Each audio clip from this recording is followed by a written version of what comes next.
Good morning students.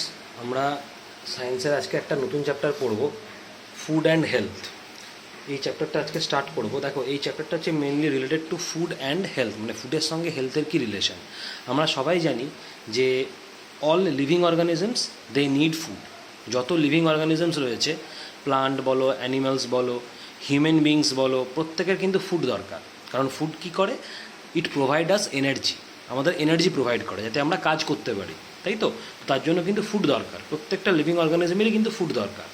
ঠিক আছে, এবারে এই ফুডটা কি কাজ করে না, ফুড আমাদের এনার্জি প্রোভাইড করে, ফুড আমাদের হেল্প করে যাতে আমরা আরও ভালোভাবে গ্রো করতে পারি, আমরা যাতে ফিট থাকি, হেলদি থাকি, তাই তো? তো এগুলো হচ্ছে মেনলি ফুডের কাজ।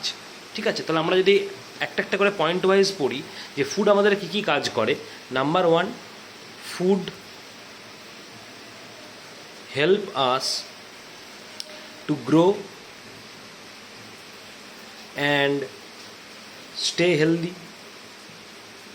যাতে আমরা হেলদি থাকি, ফিট থাকি, ভালোভাবে গ্রো করতে পারি, প্রপারলি গ্রো করতে পারি, ফুড হেল্প করে। নাম্বার টু, ফুড হেল্প করে to provide energy. Food gives us energy so that we can work. Food gives us energy to do work. ঠিক আছে, তাহলে আমাদের কি ফুড কনজিউম করতে হবে রেগুলারলি, প্রপারলি ফুড কী করতে হবে? খেতে হবে, তাই তো? যাতে আমরা প্রপারলি ফিট থাকতে পারি, গ্রো করতে পারি, আর কাজ করার জন্য এনার্জি পাই। এবার এই যে ফুড, এই ফুডের কিন্তু আলাদা আলাদা কম্পোনেন্ট আছে। অনেক রকমের ফুড আছে, আমরা সবাই জানি অনেক রকমের ফুড রয়েছে। ঠিক আছে, প্রত্যেকটা ফুড কিন্তু একই রকম নয়, টেস্ট আলাদা, তাই তো? তাদের কম্পোনেন্টস আলাদা, বুঝতে পারলে? তাহলে দেখো, তোমাদের লেখা আছে এখানে, we eat different kinds of food. আমরা কিন্তু ডিফারেন্ট কাইন্ড অফ ফুড খাই, তাই তো? This is not only suit our taste but also provide us with different types of nutrients. আমরা কেন different type of food consume করি? কারণ different type of food এই কারণেই কনজিউম করি কারণ ডিফারেন্ট টাইপের ফুডে কিন্তু ডিফারেন্ট ডিফারেন্ট টাইপের নিউট্রিয়েন্ট থাকে, এবং প্রত্যেকটা নিউট্রিয়েন্টই, প্রত্যেকটা টাইপের নিউট্রিয়েন্টই কিন্তু আমাদের দরকার। সেই জন্য তাহলে নিউট্রিয়েন্টস কাকে বলে? What are nutrients?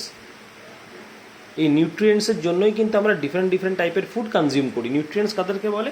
না, নিউট্রিয়েন্টস মানে হচ্ছে ফুডের কম্পোনেন্ট, ফুডের কম্পোনেন্ট যেগুলো ফুডের মধ্যে থাকে, এবং এই নিউট্রিয়েন্টসগুলোই আমাদের প্রপার গ্রোথের জন্য হেল্প করে, প্রপার গ্রোথ অ্যান্ড ডেভেলপমেন্টের জন্য হেল্প করে। বুঝতে পারলে? ফুডের মধ্যেই থাকে, ফুডেরই কম্পোনেন্ট। এই নিউট্রিয়েন্টসের জন্যই কিন্তু আমাদের বডি প্রপারলি ডেভেলপ করে, প্রপারলি গ্রো করে, আর আমরা কিন্তু এনার্জিও পাই due to the presence of nutrients in the food. তাহলে আমরা কী লিখব? These are the substances. নিউট্রিয়েন্টস কাদেরকে বলে? These are the substances present in food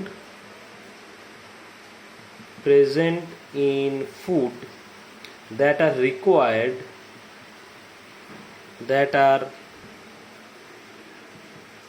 required for proper growth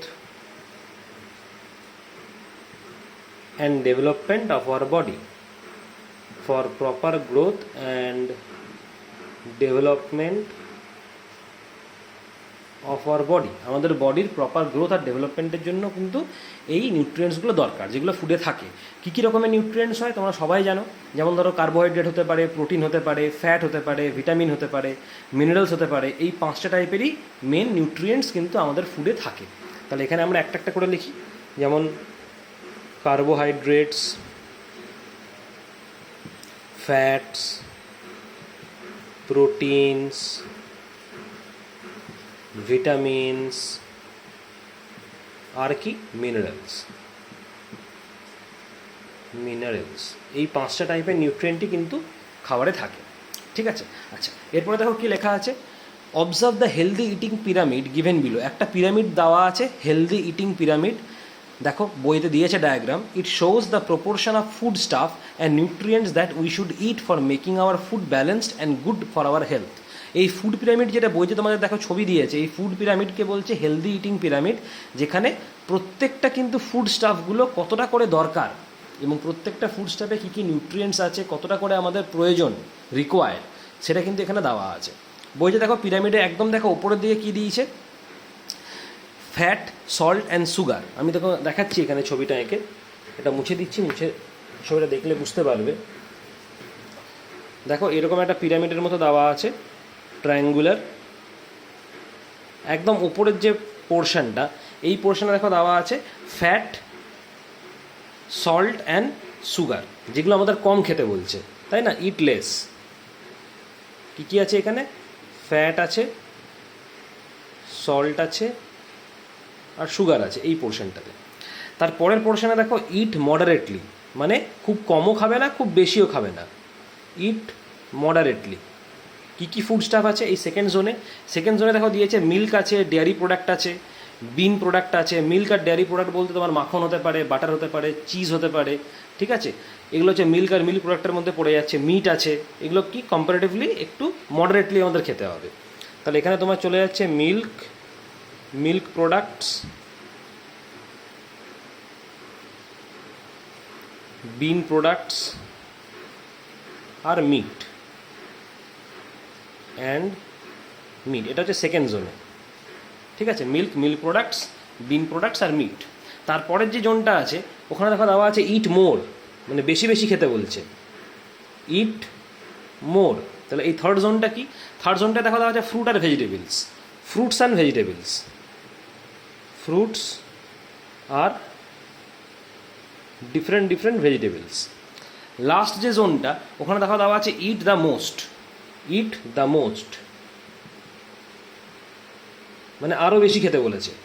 last জোনটা ওখানে কি আছে দেখো, ব্রেড অ্যান্ড সেরেলস, লাস্ট জোনটা।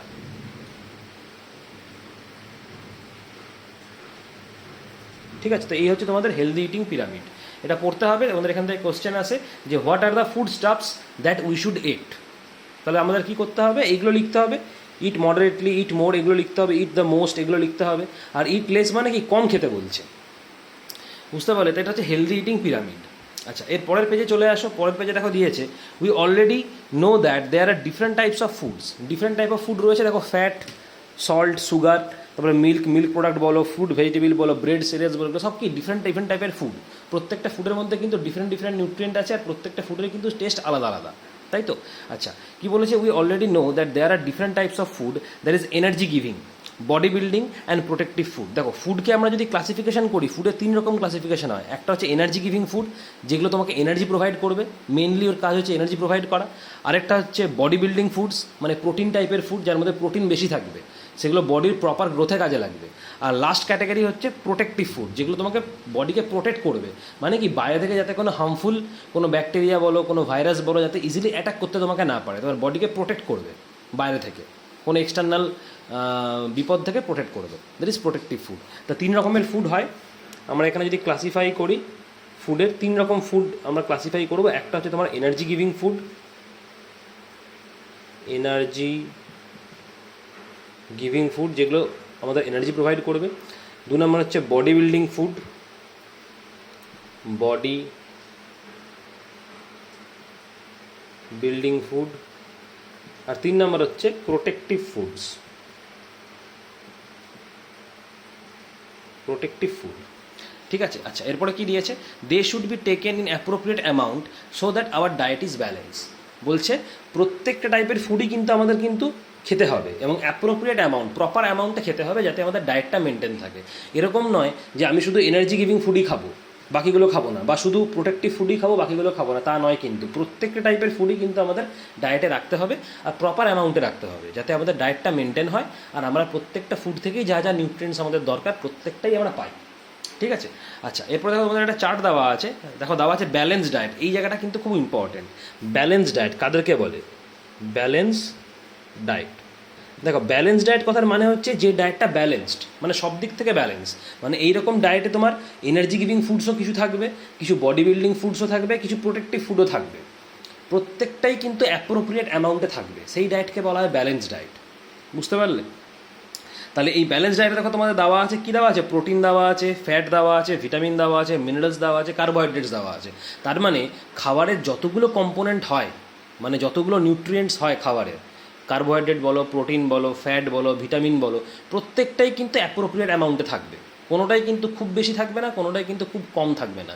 যতটা দরকার আমাদের বডির ততটাই থাকবে, অ্যাপ্রোপ্রিয়েট অ্যামাউন্টে থাকবে। সেটাকেই আমরা বলবো ব্যালেন্স ডায়েট। তাহলে ডেফিনেশনটা কী লিখবে? না, balance diet is such kind of diet where all the nutrients of the food are present in a proper amount, সেটাকেই আমরা বলবো ব্যালেন্স ডায়েট। ঠিক আছে, বুঝতে পারলে? আচ্ছা, এরপরে দেখো লেখা আছে ব্যালেন্স ডায়েটের একটা আমি দেখিয়ে দিচ্ছি তোমাদের।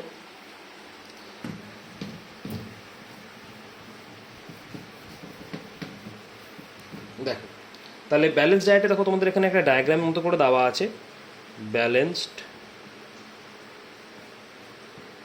ডায়েট। এখান থেকে দেখো দিয়েছে কী কী দিয়েছে, প্রোটিন আছে, ফ্যাট আছে, ভিটামিন আছে, মিনারেলস আছে, কার্বোহাইড্রেট আছে, সবই আছে। তো প্রোটিনস দেখো, প্রোটিনস কী করে, it help to grow and repair worn out tissues. দেখো লেখা আছে বইতে, দেখো ফাংশনটা লেখা আছে, ফাংশনটা কিন্তু পড়বে।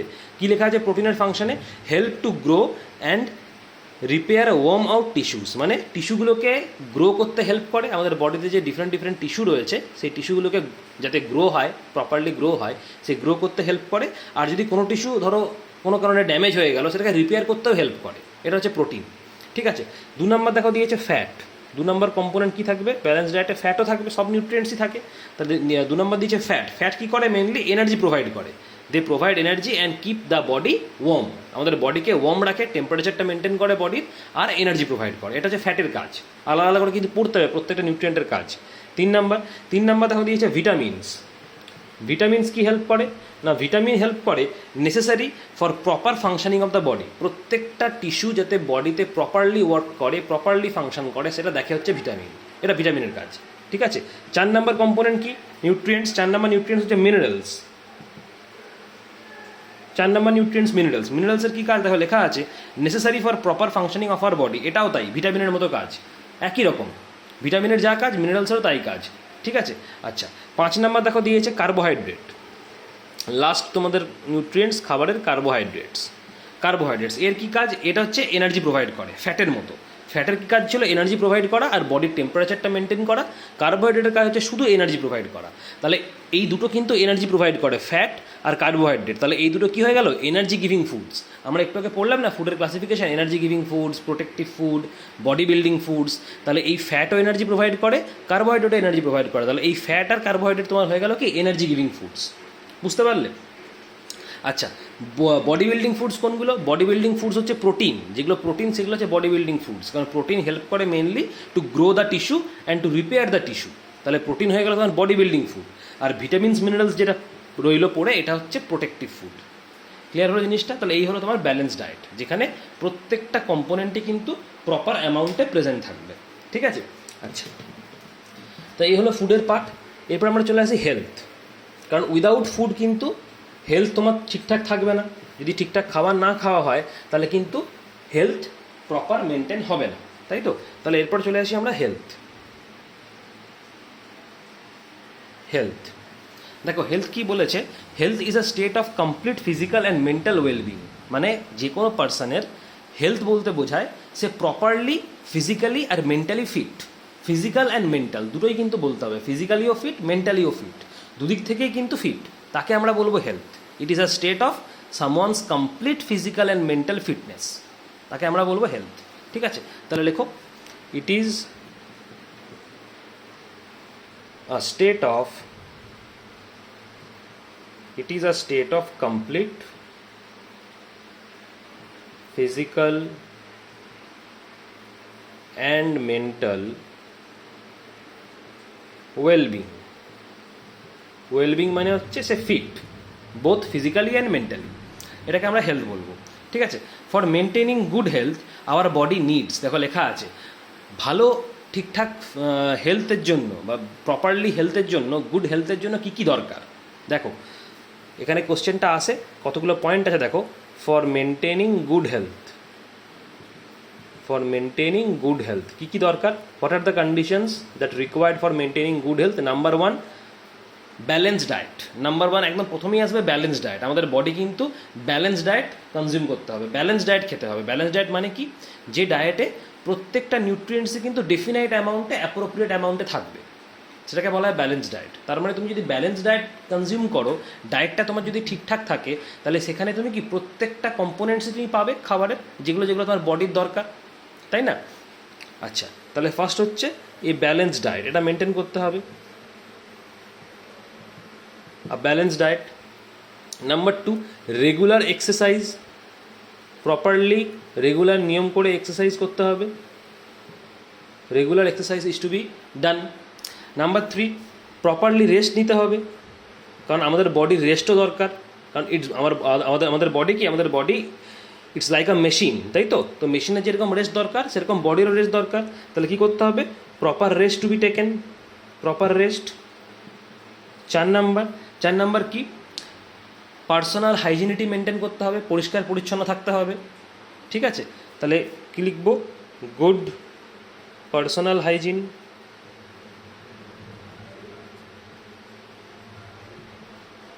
গুড পার্সোনাল হাইজিন, ঠিক আছে? লাস্ট কি আছে? আমাদের চারপাশের এরিয়াটাও কি করতে হবে? পরিষ্কার রাখতে হবে। আমরা যেখানে থাকবো তার চারপাশের এরিয়াও কিন্তু পরিষ্কার রাখতে হবে, বুঝতে পারলে? মানে ক্লিন রাখতে হবে, ফিট অ্যান্ড ফাইন রাখতে হবে। তাহলে লাস্ট আমরা লিখব clean and hygienic surroundings, clean and hygienic surroundings. তো এই যে 5টা পয়েন্ট বললাম, এই 5টা পয়েন্ট যদি ঠিকঠাক করে মেনটেন করা হয় তাহলে কিন্তু আমাদের হেলথ কি প্রপারলি মেনটেন থাকবে, ঠিক আছে? আচ্ছা, যদি আমরা এই কন্ডিশনগুলো ফুলফিল করতে না পারি, ধরো কোনো একটা কন্ডিশন যদি ফুলফিল করতে না পারি, মানে গুড হেলথ রাখার জন্য যে কন্ডিশনগুলো বললাম, সে কোনো একটা কন্ডিশন যদি আমরা মেনটেন করতে না পারি তাহলে কিন্তু আমরা অসুস্থ হয়ে পড়বো, আমাদের কিন্তু হেলথ ঠিকঠাক থাকবে না। We may fall ill if we cannot maintain any of this conditions. বোঝা গেল? আচ্ছা, তাহলে এরপরে চলে আসবো আমরা হেলথের পরে। নেক্সট ডিজিজের সম্বন্ধে কিছু পড়বো। নেক্সট লেখো ডিজিজ। দেখো ডিজিজ কি? ডিজিজ মানে হচ্ছে যে কোনো বডিতে যদি অ্যাবনর্মালিটি ক্রিয়েট হয়, তোমার বডি যদি কোনো রকমভাবে কোনো দিক থেকে অ্যাবনর্মাল বিহেভ করে, সেটাকে আমরা ডিজিজ বলবো। মানে তোমার বডি যদি প্রপারলি কাজ না করে, কোনো রকম কোনো অ্যাবনর্মালিটি দেখা যায়, বুঝতে পারলে? সেটাকে আমরা ডিজিজ বলবো।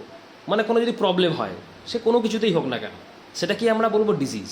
এটা হচ্ছে ডেফিনেশন সায়েন্স অনুযায়ী। সায়েন্সের যদি আমরা অ্যাঙ্গেল থেকে দেখি, যে সায়েন্সের অ্যাঙ্গেল থেকে ডিজিজের ডেফিনেশন কী, তাহলে আমরা এটাই বলবো যে বডির যদি কোনো রকম কোনো অ্যাবনর্মালিটি আমরা দেখতে পাই, বা কোনো রকম কোনো ডিফেক্ট দেখতে পাই, সেটাকেই আমরা ডিজিজ বলবো, বুঝতে পারলে? এবং এই ডিজিজের কারণ বিভিন্ন কারণে হতে পারে, বিভিন্ন ম্যাল ফাংশনিং হতে পারে বডি পার্টে, কারণ বডি তো একটা মেশিনের মতো। তো মেশিনের যেরকম ম্যাল ফাংশন হয়, মেশিন যেরকম ব্রেকডাউন হয়, তো আমাদের বডিরও ম্যাল ফাংশন হতে পারে। তো সেই ম্যাল ফাংশনটা যদি আমরা আইডেন্টিফাই করতে পারি, তাহলেই আমরা ডিজিজটা আইডেন্টিফাই করতে পারবো, সেই অনুযায়ী ট্রিটমেন্ট করতে পারবো, বুঝতে পারলে জিনিসটা? তাহলে ডিজিজ আমরা কী লিখব? It is any defect, or abnormality, it is any defect or abnormality found in the body, it is any defect or abnormality found in the body, ঠিক আছে? ডিজিজ বিভিন্ন কারণে হতে পারে, ঠিক আছে? ডিজিজের জন্য কি হয়? আমাদের বডি ম্যাল ফাংশন হয়। তার মানে কি, যে কোনো কাজ ধরো তুমি করতে চাইছো, তোমার প্রবলেম হবে, তুমি ল্যাগ করবে, বুঝতে পারলে? প্রবলেম অ্যারাইজ করবে, তখনই বুঝতে পারবে যে বডির নিশ্চয়ই কোনো রকম কোনো প্রবলেম হচ্ছে। তাহলে এই যে ডিজিজ, এই ডিজিজের দুটো ক্রাইটেরিয়া আছে, মানে দুটো ক্লাসিফিকেশন আছে। একটাকে বলা হয় নন কমিউনিকেবল ডিজিজ, একটাকে বলা হয় কমিউনিকেবল ডিজিজ। দু রকমের ক্লাসিফিকেশন হয় ডিজিজের। একটাকে বলা হয় নন কমিউনিকেবল ডিজিজ,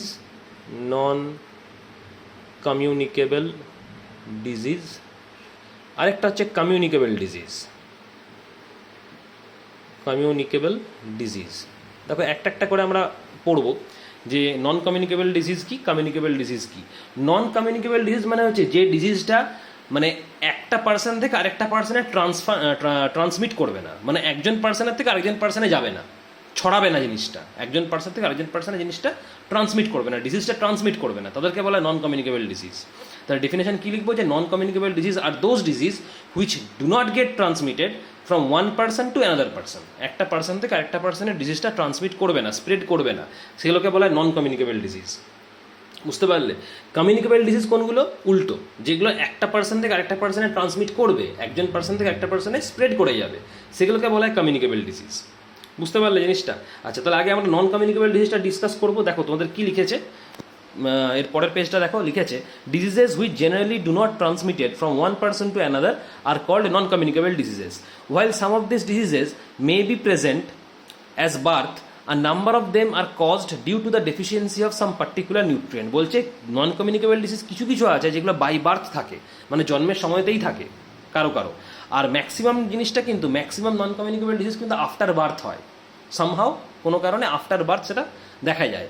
এবং ডেফিনেটলি কোনো না কোনো নিউট্রিয়েন্টসের যদি শরীরে না থাকে, ধরো কোনো ভিটামিন বা নিউট্রিয়েন্টস, কোনো ফুড কম্পোনেন্ট যদি ঠিকঠাক প্রপার অ্যামাউন্টে না থাকে, তাহলে কিন্তু এটা দেখা যায়। যেমন ধরো প্রোটিন, কার্বোহাইড্রেট, ভিটামিন বা মিনারেল, এগুলো যদি প্রপার অ্যামাউন্টে না থাকে তখনই কিন্তু এই ডিজিজটা দেখা যায়। আর বাকি কিছু কিছু আছে যেগুলো খুব কম, সেগুলো বাই বার্থই দেখা যায়। বুঝতে পারলে? ম্যাক্সিমামটাই দেখা যায় জন্মের পর। তার রিজনটা হচ্ছে এইটাই, due to the deficiency of some kind of components or some kind of nutrients in food. আচ্ছা, এরপর কি লিখেছে দেখো, diseases that are caused due to some deficiency in our diet are known as deficiency diseases. দেখো লেখা আছে deficiency disease. deficiency disease মানে হচ্ছে যে ডিজিজগুলো ল্যাক অফ তোমার নিউট্রিয়েন্টসের জন্য হয়, যে নিউট্রিয়েন্টস থাকে না, যে নিউট্রিয়েন্টস থাকা দরকার সেটা প্রপার অ্যামাউন্টে থাকে না, due to the deficiency of nutrients in the diet, সেগুলোকেই বলা হয় ডেফিসিয়েন্সি ডিজিজ। বুঝতে পারলে? আচ্ছা, এখানে দেখবে তোমাদের কয়েকটা ডেফিসিয়েন্সি ডিজিজের নাম দিয়েছে, কয়েকটা দিয়েছে, সেগুলো আমরা পড়তে হবে। নাম্বার 1 দেখো ডেফিসিয়েন্সি ডিজিজ কী দিয়েছে। নাম্বার 1 ডেফিসিয়েন্সি ডিজিজ দিয়েছে প্রোটিন কার্বোহাইড্রেট ডেফিসিয়েন্সি ডিজিজ। মানে প্রোটিন আর কার্বোহাইড্রেট যদি প্রপারলি না থাকে তাহলে কি ডিজিজ হতে পারে? প্রোটিন কার্বোহাইড্রেট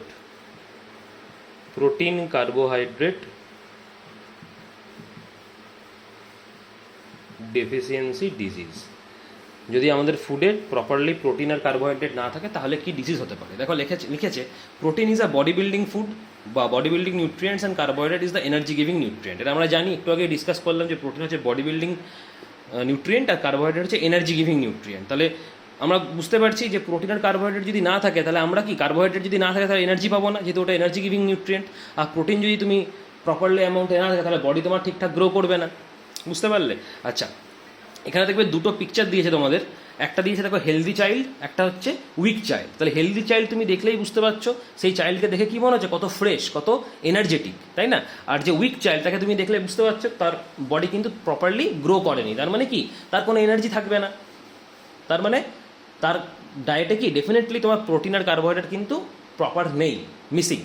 বুঝতে পারলে? আচ্ছা, এরপরে দেখো লিখেছে the child shown in the picture 1 looks healthy and active while the child in picture 2 looks weak and sick. যেটা বললাম একটু আগে, the child shown in picture 2 is suffering from lack of protein and carbohydrate in the diet. Child 2 এর পিকচারটা দেখেই তুমি বুঝতে পারবে যে চাইল্ড 2 তার ডায়েটে কিন্তু প্রোটিন কার্বোহাইড্রেট ঠিকঠাক নেই। কারণ প্রোটিন যদি থাকতো তাহলে প্রপারলি কিন্তু বডি গ্রো করতো, প্রপারলি কিন্তু বডি গ্রো করেনি, দেখেই বোঝা যাচ্ছে। আর তার কোনো এনার্জিও থাকবে না, যেহেতু প্রপারলি বডিটাই প্রপারলি গ্রো করেনি, সেই এনার্জি পাবে কী করে? তার মানে কার্বোহাইড্রেটও নেই তার খাওয়ারে। তাহলে এখানে দেখবে দেওয়া আছে দ্য ফলোয়িং আর the list the main symptom of protein carbohydrate deficiency disease. আমরা কি করে বুঝবো যে দেখে সিমটম কী কী হবে যে তার খাবারে প্রোটিন আর কার্বোহাইড্রেটটা নেই? দেখো লেখা আছে nutrients deficient in diet, protein and carbohydrate. Right সাইডে লেখা আছে সিমটম, কী কী সিমটম দেখে আমরা বুঝতে পারবো যে তোমার খাবারে প্রোটিন আর কার্বোহাইড্রেটটা নেই। নাম্বার 1 সিমটম কি? এগুলো সিমটমস। নাম্বার 1 সিমটম কি? প্রথমেই যেটা আসবে সেটা হচ্ছে ইমপ্রপার গ্রোথ, মানে প্রপারলি বডি গ্রো করবে না। Number 1 improper growth of the body, improper growth of the body। 2 number কি আসবে?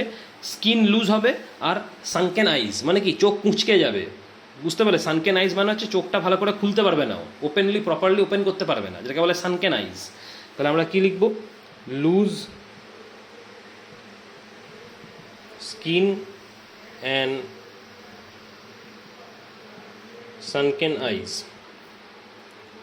3 নাম্বার হচ্ছে চুল পাতলা হয়ে যাবে, থিন অ্যান্ড লাইট হেয়ার। আস্তে আস্তে ধীরে ধীরে কিন্তু আরও যদি খারাপ অবস্থা চায় চুল কিন্তু পড়েও যেতে পারে। তাহলে প্রথমে যেটা হবে সেটা হচ্ছে thin and light hair, thin and light hair. 4 number হচ্ছে person is inactive and gets tired easily. Energy পাবে না তো, কার্বোহাইড্রেট তো মিসিং, এনার্জি গিভিং ফুড যেটা সেটা কার্বোহাইড্রেট সেটাই তো নেই। তাহলে কি টায়ার্ড হয়ে যাবে তাড়াতাড়ি, খুব মানে কাজ করতে পারবে না, ইজিলি টায়ার্ড হয়ে যাবে আর ইনঅ্যাক্টিভ থাকবে মোস্ট অফ দ্য টাইম। তাহলে কি লিখবো? Person is inactive and gets tired easily, Gates tired easily. এগুলো হচ্ছে সিমটম যদি ডায়েটে প্রোটিন আর কার্বোহাইড্রেট না থাকে, মিসিং যদি থাকে। ঠিক আছে, ম্যাক্সিমাম দেখা যায় যে children in the age group of 6 month থেকে 3 ইয়ার্স, মানে 6 মাস থেকে 3 বছর, বাচ্চাদের 6 মাস থেকে 3 বছর, এরাই ম্যাক্সিমাম কিন্তু এই ডিজিজে সাফার করে, এই ডেফিসিয়েন্সি ডিজিজের এই কাইন্ডে এই টাইপটাতে সাফার করে, প্রোটিন কার্বোহাইড্রেট ডেফিসিয়েন্সি ডিজিজে সাফার করে, যেহেতু তারা প্রপার ব্যালেন্স ডায়েট পায় না। বুঝতে পারলে, ম্যাক্সিমাম দেখা যায় চিলড্রেন যারা 6 মাস থেকে 3 বছর বয়স, এই রিজিয়নে এই এজ গ্যাপের মধ্যে বাচ্চাদের কিন্তু এই প্রোটিন কার্বোহাইড্রেট ডেফিসিয়েন্সি ডিজিজটা ম্যাক্সিমাম দেখা যায় তারা সাফার করে। বুঝতে পারলে? আচ্ছা, এরপরে চলে আসছে ডেফিসিয়েন্সি ডিজিজ সেকেন্ড ক্যাটাগরি, সেটা হচ্ছে মিনারেল ডেফিসিয়েন্সি ডিজিজ। যদি মিনারেলস ঠিকঠাক খাবারে না থাকে তাহলে কি হতে পারে? মিনারেল ডেফিসিয়েন্সি ডিজিজ, পরেরটা মিনারেল ডেফিসিয়েন্সি ডিজিজ। দেখো কি লিখেছে বইতে, minerals like calcium, phosphorus, iron, iodine and sodium are present in our body in small amount. তাহলে কী কী মিনারেল থাকে? ক্যালসিয়াম থাকবে, দেখো মিনারেলসগুলো এখানে লেখা যায় একটা একটা করে। ক্যালসিয়াম থাকবে, এটা কিন্তু তোমার বোনস আর টুথের জন্য খুব হেল্পফুল ক্যালসিয়াম, ঠিক আছে। ফসফরাস থাকবে, ঠিক আছে, আয়োডিন থাকবে, সোডিয়াম থাকবে। এই 4টে মিনারেলস আমাদের বডির কিন্তু দরকার, calcium, phosphorus, iodine and minerals. খুব কম অ্যামাউন্টে থাকতে হবে, স্মল অ্যামাউন্টে। Deficiency of different minerals in our body leads to improper functioning of different part of the body. দেখো মিনারেলের কাজ যখন আমরা পড়েছিলাম কিছুক্ষণ আগে, যখন মিনারেলের ফাংশন পড়িয়েছিলাম, তখন কি বলেছিলাম যে মিনারেলের কাজ কি? যাতে বডি প্রপারলি ফাংশন করে, বডির যে ডিফারেন্ট ডিফারেন্ট টিস্যুগুলো রয়েছে, টিস্যুগুলো যাতে প্রপারলি ওয়ার্ক করে। তো মিনারেলস যদি না থাকে বা কম থাকে, তাহলে সেই বডির ডিফারেন্ট ডিফারেন্ট পার্টগুলো কিন্তু ঠিকঠাক প্রপারলি কাজ করবে না, তখনই প্রবলেম হবে। বুঝতে পারলে? তোমাদের বইতে দেখো চার্ট করে দেখো দেওয়া আছে, খুব সুন্দর করে দিয়েছে, এখান থেকে দেখলে বুঝতে পারবে। দেখো লেফট সাইডে তোমাদের মিনারেলস দিয়েছে, আয়রন দিয়েছে, ক্যালসিয়াম, ফসফরাস দিয়েছে, আয়োডিন দিয়েছে। ক্যালসিয়াম ফসফরাসটা একসাথেই দেওয়া আছে, কারণ ক্যালসিয়াম ফসফরাসের কাজ মোরললেস একই, ঠিক আছে। আয়োডিনের কি কাজ দিয়েছে দেখো, ডেফিসিয়েন্সি ডিজিজ, অ্যানিমিয়া। দেখো আয়রন যদি কম থাকে, আয়রন যদি বডিতে কম থাকে, তাহলে কিন্তু তোমার যেটা, আয়রন যদি বডিতে কম থাকে তাহলে যেটা হবে সেটা হচ্ছে অ্যানিমিয়া। অ্যানিমিয়া, অ্যানিমিয়া মানে হচ্ছে তোমার ব্লাডে হিমোগ্লোবিনের যে পার্সেন্টেজ, সেই হিমোগ্লোবিনের পার্সেন্টেজ কিন্তু কমে যাবে। তো ব্লাডে যদি হিমোগ্লোবিনের পার্সেন্টেজ কমে যায়, তাহলে ব্লাডের যে রেডিশ পার্টটা, রেডনেস ভাবটা, সেই রেডনেস ভাবটা কিন্তু আস্তে আস্তে কমতে থাকবে, যেটা কিন্তু হার্মফুল, ঠিক আছে। সিমটম কী আছে দেখো, a person looks weak and pale, মানে যার এই অ্যানিমিয়া রোগটা থাকবে তাই কিন্তু ফ্রেশ লাগবে না, এনার্জেটিক লাগবে না, দুর্বল, অ্যান্ড ইট লুক পেল, দেখে মনে হবে কিন্তু সে ফ্রেশ নয়, দুর্বল লাগছে। Number 2, gets tired very easily, খুব তাড়াতাড়ি টায়ার্ড হয়ে যাবে, অ্যাক্টিভ থাকতে পারবে না, ইনঅ্যাক্টিভ থাকবে most of the time. 3 number, is prone two different infections, মানে বডি কিন্তু প্রোটেক্ট করতে পারবে না, ইনফেকশন থেকে বাঁচাতে পারবে না। Infection, it is the body will be prone to infection, মানে খুব ইজিলি কিন্তু ইনফেকশন তাকে অ্যাটাক করবে বাইরে থেকে, ব্যাকটেরিয়া, ভাইরাস বা আদার্স যে অর্গানিজমগুলো রয়েছে সেগুলো কিন্তু খুব ইজিলি বডিকে অ্যাটাক করবে, ইনফেক্টেড হয়ে যাবে বডি। বুঝতে পারলে? যেহেতু ব্লাডে তোমার হিমোগ্লোবিনের পার্সেন্টেজ কমে যাচ্ছে ডিউ টু অ্যানিমিয়ার জন্য। ক্লিয়ার হলো? আচ্ছা, 2 নম্বর দেখো দিয়েছে ক্যালসিয়াম আর ফসফরাস, 2 নম্বর মিনারেল দিয়েছে ক্যালসিয়াম আর ফসফরাস। কী কী সিমটম হয় দেখো, সিমটমগুলো একসাথেই দিয়েছে, দুটোই রেসপন্সিবল, ক্যালসিয়াম ফসফরাস দুটোই। ফার্স্ট দিয়েছে weak teeth lose their shine, মানে কি দাঁতটা আমাদের কি আলগা হয়ে যাবে, মাড়ি থেকে দাঁত কিন্তু আলগা হয়ে যাবে, লুজ হয়ে যাবে আর দুর্বল হয়ে যাবে, খুব ইজিলি কিন্তু পড়ে যাবে। আর দাঁতের যে শাইননেস ভাবটা, সেই শাইন কিন্তু থাকবে না, ঠিক আছে। 2 নম্বর দিয়েছে weak, soft and fragile bones. Fragile মানে হচ্ছে খুব ইজিলি ব্রেক করে যাবে, ফ্র্যাজাইল কথাটা মানে খুব ইজিলি ব্রেক করে যাবে, মানে আমাদের যে হাড় বলো বা দাঁত বলো, এগুলো কিন্তু আস্তে আস্তে উইক হতে থাকবে due to the absence of calcium and phosphorus, তাহলে কি ইজিলি খুব ভেঙে যেতে পারে। আচ্ছা, 3 নম্বর মিনারেল দেখো দিয়েছে আয়োডিন। আয়োডিনের জন্য যে মেন রোগটা হয় দিয়েছে, দেখো ডিজিজ যেটা দিয়েছে, আয়োডিনের জন্য মেন যে রোগটা হয় বা ডিজিজটা, সেটা হচ্ছে গয়টার। গয়টার স্পেলিংটা দেখবে ভালো করে, GOITRE, গয়টার। গয়টার হচ্ছে তোমার দেখো লেখা আছে এনলার্জমেন্ট অফ গ্ল্যান্ড ইন নেক, মানে ঘাড়ের কাছটা কিন্তু ফুলে যাবে, ঘাড় আর গলার কাছটা ফুলে যাবে, মানে স্বাভাবিকের থেকে, নর্মালের থেকে অনেক বেশি ফুলে যাবে। বুঝতে পারলে? তার মানে কি সেখানকার যে টিস্যুগুলো, সেখানকার যে গ্ল্যান্ডগুলো, সেগুলো কিন্তু ইনফেক্টেড। বুঝতে পারলে? Due to the absence of iodine, এটাকে বলে গয়টার। সিমটম কি আছে, আ পার্সন স্টোজ swelling in the neck region, ঘাড়ের কাছ বা গলার কাছটা দেখবে অনেকটা ফুলে গেছে আগের থেকে। Number 2, retarded growth, properly body grow করবে না। নাম্বার 3, মেন্টাল ডিসঅর্ডার, মানে মেন্টালি কিন্তু প্রপারলি ফাংশন করবে না, মেন্টালি কিন্তু সে আনফিট। বুঝতে পারলে? ফিজিক্যালিও আনফিট, মেন্টালিও আনফিট, মেন্টাল ডিসঅর্ডার। তাহলে এগুলো হচ্ছে প্রত্যেকটা মিনারেলসের কিন্তু ডেফিসিয়েন্সি, ঠিক আছে। আচ্ছা, 3 নাম্বার চলে আসি next, vitamin deficiency. Vitamin deficiency, third category deficiency ডিজিজের মধ্যে চলে আসে, এগুলো প্রত্যেকটা কিন্তু ডেফিসিয়েন্সি ডিজিজ, ঠিক আছে। 3 নম্বর চলে আসছে ভিটামিন ডেফিসিয়েন্সি। দেখো ভিটামিন যদি আমাদের বডিতে না থাকে তাহলেও কিন্তু প্রবলেম হবে, যেরকম মিনারেলস দেখলাম, কার্বোহাইড্রেট, প্রোটিন দেখলাম। এবার ভিটামিন তোমাদের বইতে দেখবে 4 রকমের এখানে দেওয়া আছে vitamin. Vitamin A, vitamin B, vitamin C, vitamin D, 4 রকমের ভিটামিন আছে। Vitamin A, vitamin B, vitamin C, vitamin D. Vitamin A যদি না থাকে প্রপার অ্যামাউন্টে তাহলে যেটা হয় সেটা হচ্ছে নাইট ব্লাইন্ডনেস। নাইট ব্লাইন্ডনেস মানে কি, তুমি রাতে ঠিকঠাক করে দেখতে পাবে না। দিনে ঠিক আছে অসুবিধা নেই, রাতে কিন্তু প্রপারলি দেখা যাবে না, যেটাকে নাইট ব্লাইন্ডনেস বলে। ভিটামিন এ যদি কম থাকে, সিমটম দেখো কি দিয়েছে, unable to see in the dim light, রাতে প্রপারলি ভালো করে দেখতে পাবে না। বা যদি লাইটের ইন্টেন্সিটি কম থাকে, হালকা লাইট যদি হয়, লাইট যদি খুব গ্লো না করে তাহলেও তুমি ভালো করে বুঝতে পারবে না, ঠিক আছে। 2 নম্বর হচ্ছে ডালনেস ইন আইজ, মানে পুরো ভিশনটা তোমার ক্লিয়ার নয়, চোখের ভিশনটা ক্লিয়ার হবে না, আবঝা দেখবে সবসময়, ঠিক আছে। 3 নম্বর ড্রাই অ্যান্ড স্কেলি স্কিন, চামড়া কিন্তু খসখসে থাকবে, শুকিয়ে যাবে, বুঝতে পারলে। চামড়ার যে বা স্কিনের যে গ্লোয়িং পার্টটা বা শাইন পার্টটা, সেই শাইন পার্ট কিন্তু থাকবে না। এই 3টা হচ্ছে তোমার ভিটামিন এর ডেফিসিয়েন্সি। এরপরে ভিটামিন বি। ভিটামিন বি এর দেখো ডেফিসিয়েন্সি ডিজিজের নাম হচ্ছে বেরি। খুব ইম্পর্টেন্ট, এগুলো পড়বে। ভিটামিন বি এর ডেফিসিয়েন্সি ডিজিজের নাম হচ্ছে বেরি। সিমটম কি? সিমটম হচ্ছে এক্সট্রিম উইকনেস, মানে প্রচণ্ড দুর্বল হয়ে যাবে। Number 2 paralysis of the body part, বডির কিছু কিছু পার্ট প্যারালাইসিস হবে। প্যারালাইসিস মানে কি, প্রপারলি কাজ করবে না ওই পার্টটা, বুঝতে পারলে। আচ্ছা, সি হচ্ছে স্কারভি। ভিটামিন সি যদি কম থাকে বা প্রপার থাকে না থাকে তাহলে ডেফিসিয়েন্সি ডিজিজের নাম হচ্ছে স্কারভি। স্কারভি হচ্ছে মেনলি তোমার কি হয়, গাম মানে টুথ বা দাঁতের মাড়ি, গাম, এখানে কিন্তু এফেক্ট হয়, বুঝতে পারলে। দাঁতের মাড়ি কিন্তু দুর্বল হয়ে যাবে, আর সেখান থেকে রক্ত অনেক সময় বেরোতে দেখা যায়, মানে টিস্যুগুলো এফেক্টেড হয়ে গেছে ওই জন্য। সিমটম কি দেখো দিয়েছে, লুজ টিথ, দাঁত কিন্তু আলগা হয়ে যাবে। পেন ইন জয়েন্টে পেন ফিল করবে। আর কি হবে, দাঁতের মাড়ি যেগুলো বা গামস যেগুলো রয়েছে সেগুলো কিন্তু দুর্বল হয়ে যাবে, ওই জন্যই দাঁত পড়ে যায়, ঠিক আছে। D, vitamin D, last vitamin. D এর অ্যাবসেন্সে যে রোগটা হয় সেটা হচ্ছে রিকেটস। ভিটামিন ডি এর অ্যাবসেন্সে যে রোগটা হয় বা ডিজিজটা হয় তার নাম হচ্ছে রিকেটস।